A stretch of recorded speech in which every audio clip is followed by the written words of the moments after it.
Topping our news, a statewide Amber Alert has been issued for a missing girl. 16-year-old Harley Hunter Webster was abducted at gunpoint by a 35-year-old man. She is a white female, about 5'4" tall, 100 pounds, blue eyes, and now has black hair.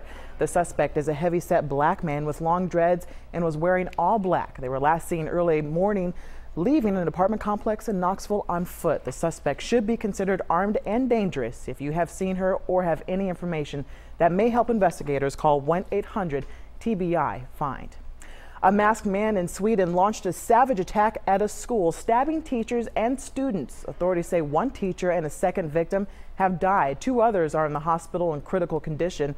Witnesses say he was using a sword and a knife as he stormed the schools. The attacker was shot by police and later died. No word on what provoked him. Police searched his home and found evidence that will be helpful with the investigation. A wild night for police looking into 2 different smash and grabs incidents involving crashed cars and stolen weapons. The first happened around 3 this morning at the Music City Pawn Shop on Lebanon, Pike and Hermitage. In the surveillance video, you can see 2 suspects slamming a stolen Land Rover through the front door. Then one jumps out and grabs what he probably thought were rifles, but they were actually 2 BB guns. The suspects left the stolen car at the scene and took off in another vehicle.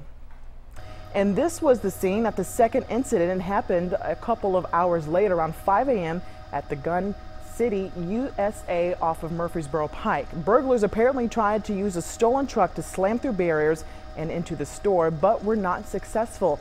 They ran from the scene on foot. It's not clear if it's connected to the burglary at the pawn shop in Hermitage, but they are very similar situations. Meanwhile, police are still searching for the man who robbed a busy grocery store in Antioch. It happened at the Kroger on Mount View Road around 6:30 last night. Police released surveillance photos of the suspect this morning who got away with cash without showing a weapon. Investigators say he was hanging around the customer service desk on the phone minutes before the clerk got a call. The person on the other line ordered the clerk to give money to the suspect or else she would get shot. Call police if you recognize this man. And quite the uninvited guest at a local coffee shop on West End. A Metro bus came crashing in, literally. Now, as you can see, the accident did quite a bit of damage to the Three Brothers Coffee location. Witnesses say the MTA bus was parked at a gas station across the street when it started rolling backwards, jumped over the sidewalk, then crashed into the coffee shop. Thankfully, no one was hurt. And finally, so many seniors who cannot prepare or pay for healthy food depend on Meals on Wheels, and now there's a great benefit for the 4-legged family members too. What we had found over the years was a lot of times the food they needed to be eating themselves, they were feeding to their pet because they couldn't afford pet food.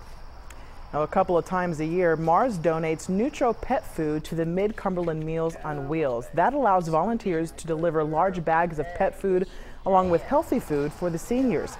Pauline Bell lives alone with her cat and dog as her only companions.